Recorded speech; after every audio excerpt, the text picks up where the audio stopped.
एक, मैं ही सृष्टि का आदि, मध्य और अंत हूँ। 2, मैं समय हूँ, सबका नाश करने वाला, मैं संसार का उपभोग करने आया हूँ। आशा है आपको भी अपने दोस्तों और परिवार के साथ जरूर शेयर करें। ऐसे ही अन्य रोचक, ज्ञानवर्धक और आकर्षक वीडियो के लिए सब्सक्राइब के साथ बने रहें। 3, जब भी धर्म का ह्रास होता है और जीवन का उद्देश्य भूल जाता है तो मैं स्वयं को पृथ्वी पर प्रकट करता हूँ। मैं हर युग में अच्छाई की रक्षा, बुराई को नष्ट करने और धर्म की स्थापना के लिए पैदा हुआ हूँ। 4, जैसे वे मेरे पास आते हैं वैसे ही मैं उन्हें ग्रहण करता हूँ। सभी पथ अर्जुन मेरी ओर ले जाते हैं। 5, पशुओं में मैं सिंह हूँ, पक्षियों के बीच चील गरुड़। मैं प्रहलाद हूँ जो राक्षसों के बीच पैदा हुआ हूँ और उन सभी उपायों में मैं समय हूँ। 6, मैं मृत्यु हूँ जो सभी पर विजय प्राप्त करती है और सभी प्राणियों का स्रोत जो अभी पैदा होना बाकी है। 7, बस इतना याद रखें कि मैं हूँ और मैं अपने अस्तित्व के केवल एक अंश के साथ पूरे ब्रह्मांड का समर्थन करता हूँ। 8, निहारना अर्जुन 1,00,000 दिव्य रूप, रंग और आकार की एक अनंत विविधता के साथ। प्राकृतिक दुनिया के देवताओं को निहारें और कई और चमत्कार पहले कभी प्रकट नहीं हुए। मेरे शरीर के भीतर पूरे ब्रह्मांड को देखें और अन्य चीजें जिन्हें आप देखना चाहते हैं। 9, वह मुझे प्रिय है जो सुख के पीछे नहीं भागता और न दुख से दूर भागता है, न शोक करता है, न लालसा करता है, वरन वस्तुओं को वैसे ही आने देता है जैसे हो जाता है। 10, जिस प्रकार पूरे देश में बाढ़ आने पर जलाशय का कोई उपयोग नहीं होता है, उसी तरह शास्त्रों का उस प्रबुद्ध पुरुष या महिला के लिए बहुत कम उपयोग होता है जो हर जगह भगवान को देखता है। 11, जो लोग सब प्राणियों में यहोवा को एक समान देखते हैं और जो मरते हैं उन सब के मनों में अथाह देखते हैं। हर जगह एक ही भगवान को देखकर वे खुद को या दूसरों को नुकसान नहीं पहुंचाते हैं। इस प्रकार वे सर्वोच्च लक्ष्य को प्राप्त करते हैं। 12, मैं अपनी शक्ति की एक बूंद के साथ पृथ्वी में प्रवेश करता हूँ और सभी प्राणियों का समर्थन करता हूँ। जीवनदायिनी द्रव्य के पात्र चंद्रमा के द्वारा मैं समस्त पौधों का पोषण करता हूँ। मैं सांस लेने वाले जीवों में प्रवेश करता हूँ और जीवन देने वाली सांस के रूप में भीतर रहता हूँ।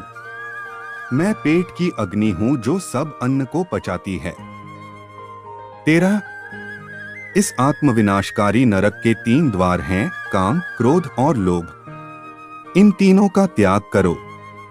14, इंद्रियों से मिलने वाला सुख पहले तो अमृत जैसा लगता है, लेकिन अंत में यह विष के समान कड़वा होता है। 15, वह जो पहले विष की तरह लगता है लेकिन अंत में अमृत की तरह स्वाद लेता है, यह स्वयं के साथ शांति से पैदा हुए सत्व का आनंद है। 16, यहोवा सब प्राणियों के हृदयों में वास करता है और उन्हें माया के चक्र पर घुमाता है। अपनी सारी शक्ति के साथ शरण के लिए उसके पास दौड़ो और उसकी कृपा से तुम्हें शांति मिलेगी। 17, जो कुछ तू करे वह मेरे लिथे भेंट कर, अर्थात जो अन्न तू खाता है, जो बलि चढ़ाता है, जो सहायता तू देता है और अबके दुख भी।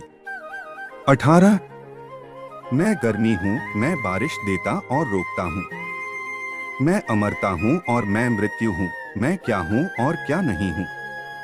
19, जो अन्य देवताओं की श्रद्धा और भक्ति से पूजा करते हैं वे भी मेरी पूजा करते हैं। अर्जुन, भले ही वे सामान्य रूपों का पालन न करें, मैं ही समस्त उपासना का पात्र, उसका भोक्ता और प्रभु हूँ। 20, जो मृत्यु के समय मुझे स्मरण करेंगे वे मेरे पास आएंगे, इस पर संदेह न करें। मृत्यु के समय जो कुछ भी मन में व्याप्त है वह मृत्यु के गंतव्य को निर्धारित करता है। वे हमेशा उस अवस्था की ओर प्रवृत्त होंगे। 21 जब ध्यान में महारत हासिल हो जाती है तो मन हवा रहित स्थान में दीपक की लौ की तरह अडिग रहता है। 22 वे हमेशा के लिए स्वतंत्र हैं जो सभी स्वार्थी इच्छाओं को त्याग देते हैं और मैं और मेरा के अहंकार से अलग होकर प्रभु के साथ एक हो जाते हैं। यह सर्वोच्च राज्य है, इसे प्राप्त करें और मृत्यु से अमरता की ओर बढ़े। 23 वे बुद्धि में रहते हैं जो अपने आप को सब में और सब में सब कुछ देखते हैं, जिन्होंने हर स्वार्थ की लालसा को त्याग दिया है और दिल को पीड़ा देने वाली इंद्रियों को त्याग दिया है। 24 कर्म का अर्थ आशय में है। कार्रवाई के पीछे की मंशा मायने रखती है। जो लोग केवल कर्म के फल की इच्छा से प्रेरित होते हैं वे दुखी होते हैं, क्योंकि वे जो करते हैं उसके परिणाम के बारे में लगातार चिंतित रहते हैं। 25 आपको काम करने का अधिकार है, लेकिन काम के फल में कभी नहीं। आपको कभी भी इनाम के लिए कार्रवाई में शामिल नहीं होना चाहिए और न ही आपको निष्क्रियता की लालसा करनी चाहिए। 26 इस दुनिया में काम करो अर्जुन, अपने भीतर स्थापित एक आदमी के रूप में स्वार्थी लगाव के बिना और सफलता और हार में समान रूप से।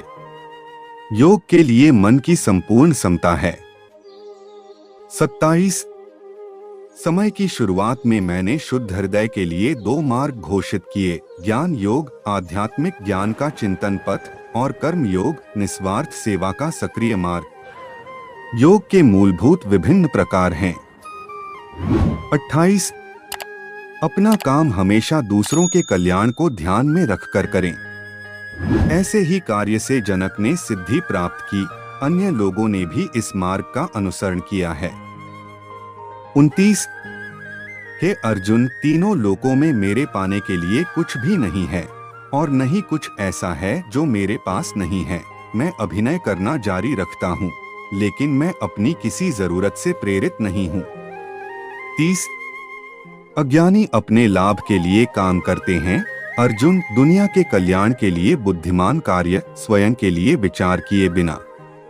31 दूसरे के धर्म में सफल होने की तुलना में अपने धर्म में प्रयास करना बेहतर है। अपने धर्म का पालन करने में कुछ भी नहीं खोता है, लेकिन दूसरे के धर्म में प्रतिस्पर्धा भय और असुरक्षा को जन्म देती है। 32 इंद्रियां शरीर से ऊंची हैं, मन इंद्रियों से ऊंचा है। मन के ऊपर बुद्धि है और बुद्धि के ऊपर आत्मा है। इस प्रकार जो सर्वोच्च है उसे जानकर आत्मा को अहंकार पर शासन करने दें। स्वार्थी इच्छा वाले भयंकर शत्रु का वध करने के लिए अपनी शक्तिशाली भुजाओं का प्रयोग करें। 33 अर्जुन, आप और मैं कई जन्मों से गुजरे हैं।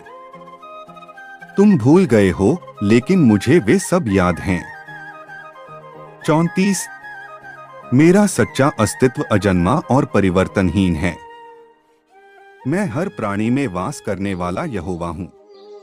मैं अपनी माया के बल से अपने को एक सीमित रूप में प्रकट करता हूँ। 35 जो लोग मुझे अपने स्वयं के दिव्यस्व के रूप में जानते हैं वे इस विश्वास से टूट जाते हैं कि वे शरीर हैं और अलग प्राणियों के रूप में पुनर्जन्म नहीं लेते हैं। ऐसा अर्जुन मेरे साथ एक है।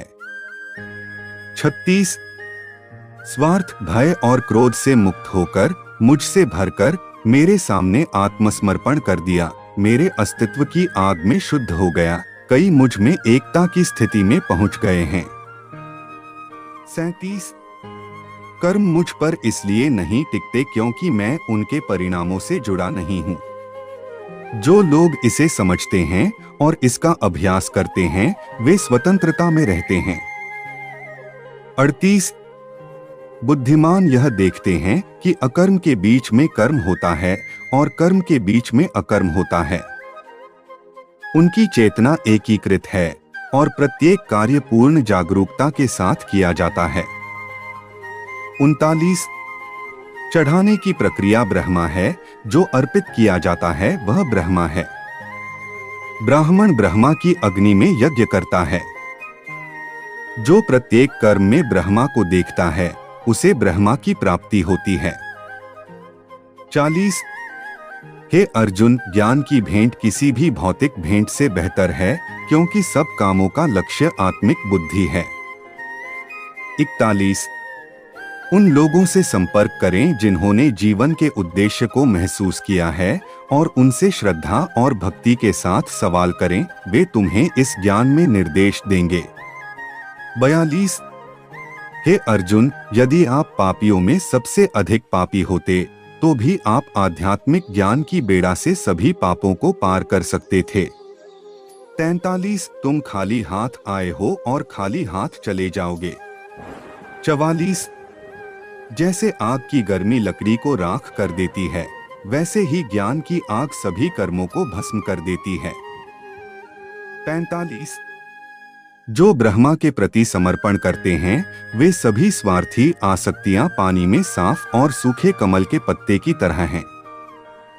पाप उन्हें छू नहीं सकता। 46 जो लोग अपने सभी कर्मों में आसक्ति को त्याग देते हैं वे 9 द्वारों के शहर में शरीर के मालिक के रूप में संतुष्ट रहते हैं। उन्हें कार्रवाई करने के लिए प्रेरित नहीं किया जाता है, न ही वे दूसरों को कार्रवाई में शामिल करते हैं। 47 जिनके पास यह ज्ञान है वे सभी के लिए समान सम्मान रखते हैं। वे एक आध्यात्मिक साधक और एक बहिष्कृत, एक हाथी, एक गाय और एक कुत्ते में एक ही आत्मा देखते हैं। 48 इंद्रियों की दुनिया में कल्पित सुखों की शुरुआत और अंत है और दुख को जन्म देते हैं। अर्जुन, बुद्धिमान उनमें सुख की तलाश नहीं करते, लेकिन जो शरीर में उत्पन्न होने वाले काम और क्रोध के आवेगों को दूर करते हैं वे पूर्ण हो जाते हैं और आनंद में रहते हैं। वे अपना आनंद, अपना आराम और अपना प्रकाश पूरी तरह से अपने भीतर पाते हैं। भगवान के साथ संयुक्त वे ब्रह्मा में निर्वाण प्राप्त करते हैं। 49 क्रोध और स्वार्थी इच्छा से मुक्त, मन में एकाकार, जो योग के मार्ग का अनुसरण करते हैं और स्वयं को महसूस करते हैं, वे उस सर्वोच्च स्थिति में हमेशा के लिए स्थापित हो जाते हैं। 50 मुझे समस्त प्राणियों का मित्र, जगत का स्वामी, समस्त यज्ञों का अंत और समस्त आध्यात्मिक विद्याओं को जानकर अनंत शांति को प्राप्त होते हैं।